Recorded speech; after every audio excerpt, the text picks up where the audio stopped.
మోదీ 3.0 గవర్నమెంట్లో తెలుగు రాష్ట్రాల నుండి మంత్రులుగా స్థానం పొందినటువంటి వారు కింజరాపు రామ్మోహన్ నాయుడు గారికి ఇతనికి పౌర విమానయాన శాఖ కేటాయించడం జరిగింది.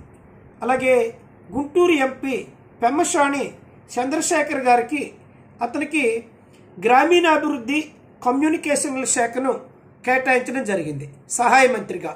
అలాగే నరసాపురం ఎంపీ శ్రీనివాస్ వర్మకు ఉక్కు భారీ పరిశ్రమల మంత్రిత్వ శాఖ సహాయ మంత్రిగా నియమింపబడ్డారు. అలాగే తెలంగాణ నుండి కిషన్ రెడ్డి గనులు బొగ్గు శాఖ మంత్రిగా నియమింపబడ్డారు, కేబినెట్ హోదా.